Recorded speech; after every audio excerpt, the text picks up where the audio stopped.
प्यारे बच्चों, कोविड-19 के कारण आप सभी अपने अपने घरों में रहकर ही अपनी पढ़ाई कर रहे हैं। ऐसे समय में आप अपनी पढ़ाई को रोचक तरीके से सीख समझ सकें, इसके लिए झारखंड सरकार द्वारा प्रस्तुत किया जा रहा है हमारा दूरदर्शन हमारा विद्यालय कार्यक्रम। इसके माध्यम से आप प्रत्येक दिन सोमवार से शुक्रवार तक पूर्वाह्न 10 से 12 तथा अपराह्न 1 से 2 बजे तक अपनी अपनी कक्षाओं के अनुरूप कार्यक्रम देख सकेंगे।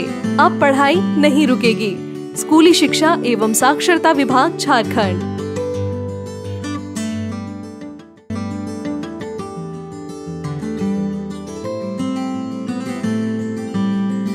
जोहार, JCERT की डिजिटल शाला में आपका स्वागत है। आज के सत्र में हम कक्षा 8 के अंग्रेजी विषय के पाठ stopping by the woods on a snowy evening के बारे में जानेंगे। Good morning students. How are you? You are fine. Today we are going to start our 4B poem Stopping by the Woods on a Snowy Evening written by Robert Frost. बच्चों, Robert Frost जो poem लिखे हैं stopping by the woods on a snowy evening, ये village life और nature पर depend करता है। और उन्होंने जितने भी अपनी रचनाएं लिखी है वो सभी नेचर पर है, इसलिए उनको हम नेचर पोएट कहते हैं। आज हम लोग रॉबर्ट फ्रोस्ट के बारे में इतना जानेंगे कि रॉबर्ट फ्रोस्ट एक अमेरिकन पोएट थे जिनका जन्म 1874 में हुआ था और उनकी मृत्यु 1963 में हुई। इस पोएम के अलावा उन्होंने और भी फेमस कुछ पोएम लिखे हैं, जैसे द रोड नॉट टेकन और फ्रॉस्ट एंड आइस, जिसके बारे में हम लोग आगे क्लास में पढ़ेंगे।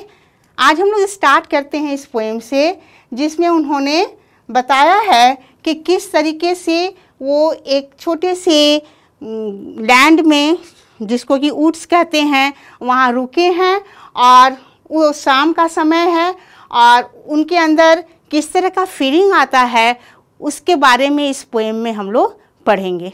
ठीक है ना बच्चों? अब हम लोग पोएम स्टार्ट करते हैं। फर्स्ट स्टांजा है, whose woods there are I think I know, his house is in the village though, he will not see me stopping here to watch his woods fill up with snow. Woods कहते हैं एक छोटे से land जहाँ पर कि बहुत घने पेड़ हो, इसको हम वुड्स कहते हैं। Whose woods there are I think I know. कवि कहता है कि ये जंगल किसका है, ये वुड्स यानी जंगल भी इसको कहते हैं, छोटे से लैंड है, वह किसका है मैं सोचता हूँ कि मैं जानता हूँ। उसका घर, his house is in the village दो, हालांकि उसका घर जो है वो कहाँ है, गांव में है। उसके आसपास के इलाके में कोई गांव है जहाँ की उसका घर है, उस मालिक का, जिसका कि ये वुड्स है। He will not see me stopping here, चूँकि वह जो है गांव में रहता है इसलिए वह मुझे यहाँ रुकते हुए नहीं देखेगा। He will not see me stopping here to watch his woods fill up with snow. यहाँ पर जो हम देख रहे हैं कि उसके जो वुड्स है, उसके जो एरिया है वो पूरा बर्फ़ से जो है वो भर रहा है, धीरे धीरे वहाँ बर्फ़ गिर रहा है। ये सीन है कि बर्फ़ गिर रहा है उस जगह में और वह बहुत अच्छा लग रहा है देखने में कवि को, और वहाँ वह रुक गया है इस सीन को देखने के लिए। तो इसलिए वह कह रहा है कि he will not see me stopping here to watch his woods fill up with snow, यानी वह चूँकि गांव में है, यहाँ पर नहीं है, इसलिए मैं जब उस एरिया पर रुका हुआ हूँ और देख रहा हूँ बर्फ़ को गिरते हुए, तो वो मुझे यहाँ पर नहीं देखेगा क्योंकि वह गांव में रहता है। हाँ, तो बच्चों इस फर्स्ट पैराग्राफ में हमने कौन कौन से नए शब्द देखे? वुड्स यानी वृक्षों से भरा हुआ एक भूक्षेत्र, स्नो यानी बर्फ, वॉच मतलब एक टक से देखना, फिल अप यानी भर जाना। ये 4 शब्द जो है वो हम लोगों ने इसमें देखा कि जो नए शब्द थे उसके बारे में हम लोग जान गए। अब हम लोग इसके बारे में सेकंड पैराग्राफ देखेंगे कि सेकंड पैराग्राफ में पोएट ने क्या कहा है। Second stanza, my little horse must think it cure to stop without a farmhouse near, between the woods and frozen lake, the darkest evening of the year. My little horse must think it queer. Queer means अजीब. To stop without a farmhouse near, between यानी बीच में, frozen यानी बर्फ से जमा हुआ, lake कहते हैं झील को, डार्केस्ट यानी सबसे अधिक अंधेरी रात, शाम। अब हम लोग समझते हैं इसको। माई little horse must think it queer. Poet कहता है कि मैं अकेले नहीं हूँ, पोएट के साथ साथ उसका एक घोड़ा भी है, छोटा घोड़ा जिसको हम लोग पॉनी भी कहते हैं। वो सोचता होगा, मस्ट थिंक इट क्वियर, वह सोचता होगा क्या अजीब बात है। क्वियर माने स्ट्रेंज, अजीब। क्या अजीब बात है कि मेरे माल to stop without a farmhouse near, यहाँ तो रुकने के लिए कोई फार्म हाउस नहीं है, कुछ जगह भी नहीं है जहाँ हम लोग रुक सकते हैं, वहाँ ये क्यों ठहरे हुए हैं। To stop without a farmhouse near, between the woods, वहाँ कैसा जगह है वो जगह जो है जंगल और फ्रोजन लेक के बीच में है। फ्रोजन लेक यानी वो झील जो पूरा ठंड से, वो बर्फ़ से जमी हुई है वहाँ पे। और वह समय क्या है, darkest evening of the year, शाम का समय है। और वो भी शाम का कौन सा समय, डार्केस्ट इवनिंग। यहाँ पर ये डार्केस्ट इवनिंग ये बता रहा है कि साल का वो दिन होता है जिस समय में रात सबसे लंबी होती है। और संभवतः वो दिन, उनका इशारा है 22 दिसंबर की ओर, जिस दिन की क्या होता है कि साल भर में 22 दिसंबर का जो दिन होता है वो सबसे अधिक रात उसमें लंबी होती है और दिन उसमें सबसे छोटा होता है। तो संभवतः यहाँ पर darkest evening of the year का मतलब है कि दिसंबर का वो दिन जिस दिन में सबसे लंबी रात होती है। यानी इस सेकंड स्टैंजा में पोएट कह रहा है कि मेरा जो छोटा घोड़ा है वो भी इसी बहुत अजीब सोच रहा होगा कि क्यों यहाँ पर बिना फार्म हाउस के रुके हुए हैं, जहाँ सिर्फ जंगल है और झील जो कि बर्फ़ से जमा हुआ है और रात जो है काफ़ी घनी है। यह सोच के घोड़े को भी काफ़ी अजीब लग रहा होगा। हो गया सेकंड स्टैंजा, सबको क्लियर हो गया ना, कोई प्रॉब्लम नहीं। हाँ, अब हम लोग आगे बढ़े। थर्ड स्टैंजा है, ही gives his harness bells a shake to ask if there is some mistake. The only other sounds the sweep of easy wind and downy flake. इस पूरे पैराग्राफ में हार्नेस कहते हैं जो घोड़े के गले में जो पट्टा बंधा होता है ना, उसे हम हार्नेस कहते हैं। शेक माने हिलाना, मिस्टेक यानी भूल, कोई गलती, फ्लैक जो बर्फ़ के छोटे छोटे कण होते हैं ना जो गिरते हैं ज़मीन पे, तो उसे हम फ्लैक कहते हैं। और विंड मने हवा। अब क्या बताया गया है कि he gives his harness bell से शेक, यहाँ ही आया है घोड़े के लिए। घोड़ा क्या कर रहा है, अपने गले में जो पट्टा बंधा हुआ है ना उसको ऐसे ऐसे हिला रहा है और हिला के पूछ रहा है कि अपने मालिक से कि मालिक क्या कोई गलती हो गई है। He gives his harness bells a shake to ask if there is some mistake. क्या ऐसी कोई गलती हो गई है कि आप यहाँ रुके हुए हैं। The only other sounds the sweep of easy wind and downy flake. उस स्थान पे क्या आवाज़ कर रहा है, एक घोड़े के उस हार्नेस बेल की आवाज़ है और उसके अलावे और जो दूसरा साउंड है वो वहाँ जो मंद मंद हवा बह रही है ना, तो हवा के बहने से एक सरसराहट की आवाज़ होती है, एक वो आवाज़ है। और डाउनी फ्लेक मतलब जो बर्फ़ गिर रहा है ना, उस बर्फ़ के छोटे छोटे जो परत गिर रहे हैं उसकी आवाज़ है, हवा की सरसराहट की आवाज़ है। और उसके अलावा घोड़े के जो गले में जो पट्टा बंधा हुआ है उसमें एक घंटी बंधी होती है, वह घंटी आवाज़ करके वह पूछ रहा है अपने मालिक से कि क्या कोई गलती हो गई है कि आप ऐसे स्थान पे रुके हुए हैं। ठीक है, कोई दिक्कत, सबको समझ में आई। अब हम बढ़ते हैं अपने 4th स्टांजा की ओर। The woods are lovely dark and deep, but I have promises to keep, and miles to go before I sleep, and miles to go before I sleep। बच्चों, ये जो 4 पंक्तियाँ हैं ना, वो काफ़ी इम्पॉर्टेंट है। ये पंक्तियाँ प्रायः एग्ज़ाम में पूछी जाती हैं। यहाँ कहा गया है the woods are lovely dark and deep. Lovely माने प्यारा, डार्क माने घना अंधेरा, डीप माने भी होता है बहुत गहरा। But I have promises to keep, लेकिन हमारे क्या हैं, कुछ वादे हैं, कुछ हमारा किसी को हम वचन दिए हुए हैं, उसे हमें क्या करना है, पूरा करना है। And miles to go before I sleep, and miles to go before I sleep. कब पूरा करना है? इसके पहले, हमें सोने जाने से पहले बहुत दूर तक जाना है। And miles to go before I sleep, इस लाइन को 2 बार कहा गया है। इसके पीछे एक मकसद है।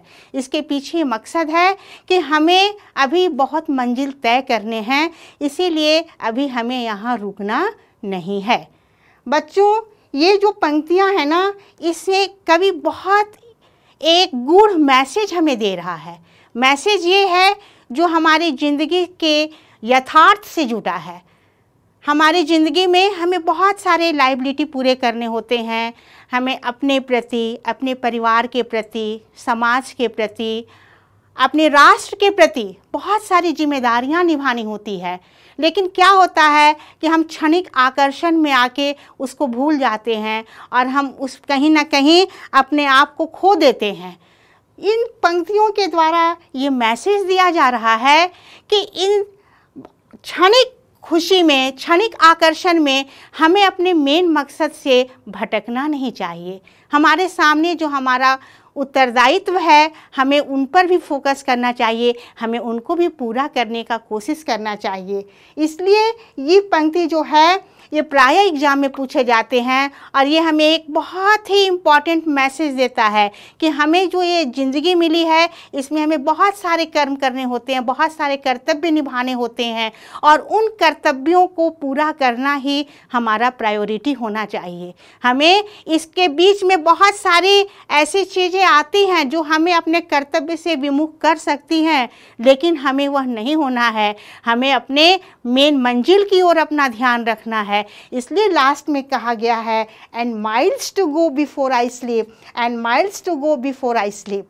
यहाँ स्लीप का मतलब होता है डेथ, यानी हमें अपनी ज़िंदगी की समाप्ति के पूर्व हमें बहुत सारे कार्य निभाने हैं और उन कार्यों को निभाने के लिए हमें कहीं अगर कुछ आकर्षण की चीज़ें भी मिल जाती है या कुछ ऐसा चीज़ मिल जाता है जो हमें बहुत प्रभावित करता है, आकर्षित करता है, तो हमें वहाँ पर बहुत ज़्यादा रुकना नहीं है, हमें अपने मंजिल की ओर ध्यान देना है। कहते हैं ना, आगे बढ़ते जाओ, आगे बढ़ते जाओ। उस चीज़ को हमें हमेशा अपने दिमाग में रखना है, ठीक है ना।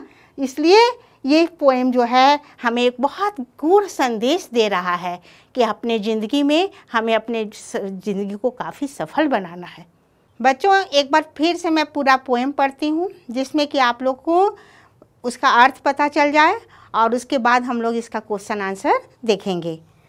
Whose woods these are, I think I know, his house is in the village though, he will not see me stopping here to watch his woods fill up with snow.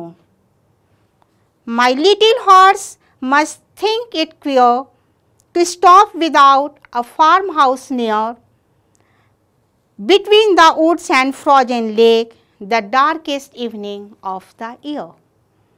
He gives his harness bells a shake to ask if there is some mistake. The only other sounds the sweep of easy wind and downy flake.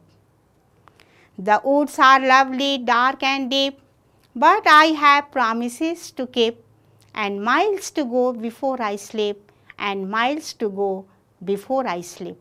तो first stanza में कवि ने बताया कि वो कहाँ ही वो ठहरे हुए हैं एक ऐसे स्थान पर जहाँ पर कि क्या है, घने पेड़ हैं और उसे पता है कि इस स्थान का जो मालिक है वो नज़दीक के गांव में रहता है, इसलिए वहाँ रुकते हुए वह उसको नहीं देख सकता है। सेकंड में क्या कहा गया कि माई little horse must think it queer, मेरा जो छोटा घोड़ा है वो अजीब सोचता होगा, ये सोचता होगा कि क्यों हमारे मालिक यहाँ रुके हुए हैं, यहाँ रुकने का कोई फार्म हाउस भी नहीं है, एक फ्रोजन लेक है, एक तरफ वुड है, तो ऐसे स्थान में मेरे मालिक क्यों रुके हुए हैं। ये छोटा सा घोड़ा जो उसका है, जिसको कि हम पौनी भी कहते हैं, वो ऐसा सोच रहा है और इसीलिए वह क्या कर रहा है, अपने गले में बंधे हुए पट्टे को हिला रहा है, मानो ये पूछ रहा है अपने गेस्चर से कि क्यों आप यहाँ ठहरे हुए हैं। और वहाँ पर क्या है, आवाज़ किस चीज़ की है, सिर्फ हार्नेस की आवाज़ है, यानी घोड़े के गले में जो पट्टा में घुंघरू बंधा हुआ उसकी आवाज़ है, और उसके अलावे जो आवाज़ आ रही है वो हवा की और बर्फ़ के गिरने की आवाज़ है। इसके अलावे वहाँ कोई भी आवाज़ नहीं है। और अंत में कवि कहता है कि woods are lovely dark and deep, मतलब ये जो वुड्स है वह बहुत प्यारा दिख रहा है, बहुत अच्छा लग रहा है, वहाँ रुकने का मन कर रहा है, लेकिन कभी वहाँ रुकना नहीं चाहता है। क्यों नहीं रुकना चाहता है?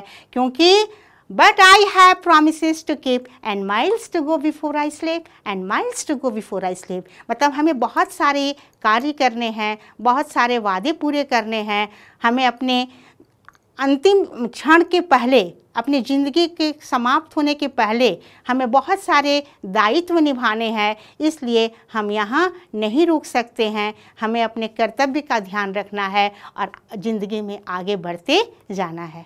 ठीक है बच्चों, अब हम लोग बढ़ते हैं अपने क्वेश्चन आंसर सेक्शन की ओर। फर्स्ट क्वेश्चन है, where and when did the rider stop. Rider यहाँ किसके लिए आया है? यहाँ पोएट के लिए आया है कि पोएट कहाँ और कब रुका। आंसर होगा the rider stopped in the wood on a snowy evening. Rider wood यानी एक छोटे से एरिया जहाँ पर पेड़ पौधे, बहुत सारे पेड़ पौधे उगे हुए थे, वहीं पे रुका। कब? ऑन ए स्नोई इवनिंग, माने बर्फीली शाम के समय था। सेकेंड क्वेश्चन है, डिस्क्राइब द प्लेस। उस स्थान की व्याख्या कीजिए, उस स्थान के बारे में बताइए। It was a lovely dark and deep would. वह स्थान बहुत ही आकर्षक, प्यारा, घना और डीप माने सघन, बहुत जंगल जैसा था। Why did the rider stop there. Third question का आंसर होगा the rider was attracted by its beauty so he stopped there. यानी जो राइडर, जो पोएट था, उस स्थान की सुंदरता से बहुत अधिक आकर्षित हो गया था, इसलिए वो वहाँ पे रुका। फोर्थ क्वेश्चन है, why did the horse shake the bell. घोड़े ने अपनी घंटी या घुंघरू जो उसके पट्टे में बंधी हुई थी वह क्यों बजाई। The horse shake the bell, हिलाया या बजाया। क्यों बजाया? क्योंकि वह पूछना चाहता था, to ask if he had stopped there by some mistake, यानी क्या वहाँ उसने कुछ गलतीवश, कुछ भूलवश वहाँ पर वह रुक गए हैं, क्योंकि वहाँ नज़दीक में कोई फार्म हाउस नहीं था, वह स्थान रुकने के उपयुक्त था ही नहीं। तो घोड़ा भी कंफ्यूज था, इसलिए वह पूछ रहा था कि क्या कुछ गलती हो गई है जो आप वहाँ रुके हुए हैं। ठीक है बच्चों, इस प्रश्न में हमें क्या करना है, match the word with the meaning, यानी शब्दों को उसके सही मीनिंग से मैच करना है। कॉलम ए में कुछ शब्द दिए गए हैं और कॉलम बी में कुछ शब्द दिए गए हैं। कॉलम ए के शब्द को कॉलम बी के वैसे शब्द से मैच करना है जो उसका सही सही अर्थ डिनोट करता हो। अब देखिए फर्स्ट क्वेश्चन, फर्स्ट जो वर्ड है वो है स्लम्बर। अब हम देखेंगे स्लम्बर का मतलब क्या, हाउस होता है। स्लम्बर माने एक तरह से निंद्रा, सोना। स्ट्रेंज होगा, स्लीप होगा, मिस्टेक होगा, प्लीजेंट होगा, क्या होगा। तो हम देखते हैं कि स्लम्बर को हम स्लीप से मैच करेंगे, यानी सोना। सेकेंड वर्ड है एबोर्ड।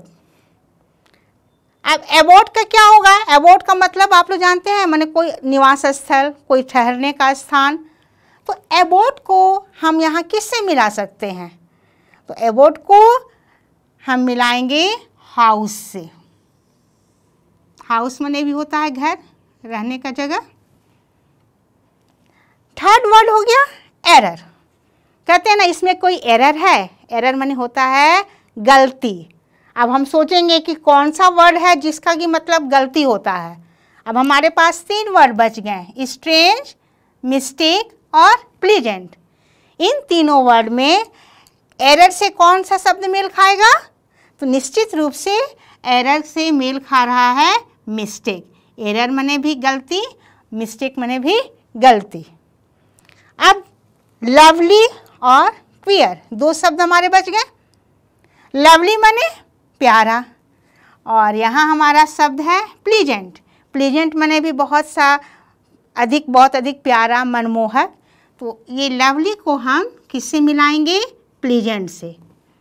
अब हमको लास्ट वर्ड बच गया क्वियर, और यहाँ है स्ट्रेंज। आपको बताए थे ना क्वियर माने क्या होता है? क्वियर माने होता है विचित्र, अजीब। तो ये क्वियर से हम मिलाएंगे स्ट्रेंज को।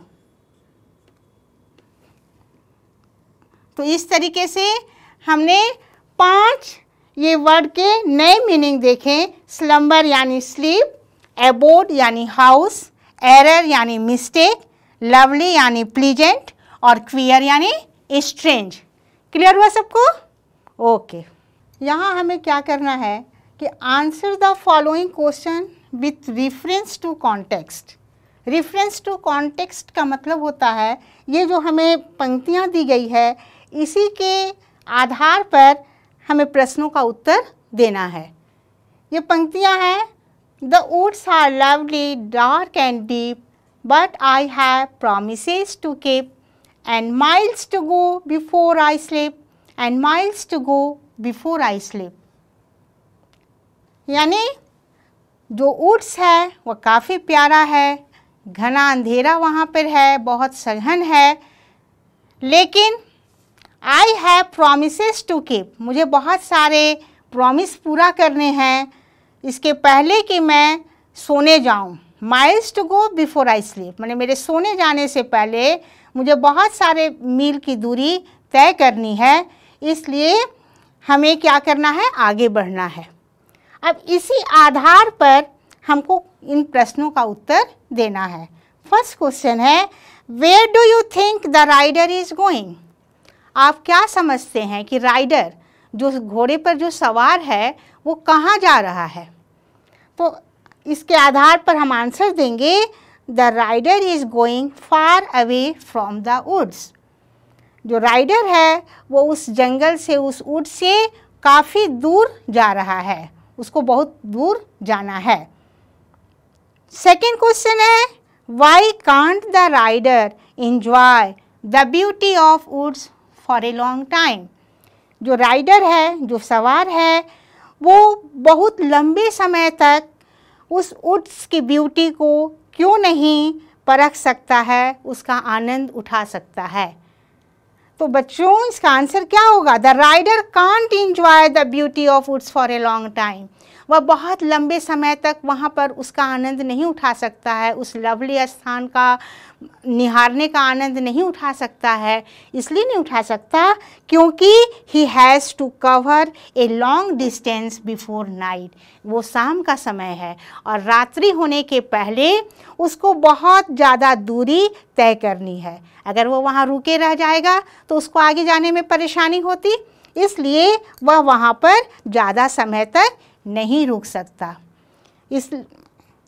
तो ये जो हमारी पंक्तियाँ हैं, यहाँ पर इस पंक्तियों के आधार पर हमने यहाँ पर इस उत्तर को देना है हमें।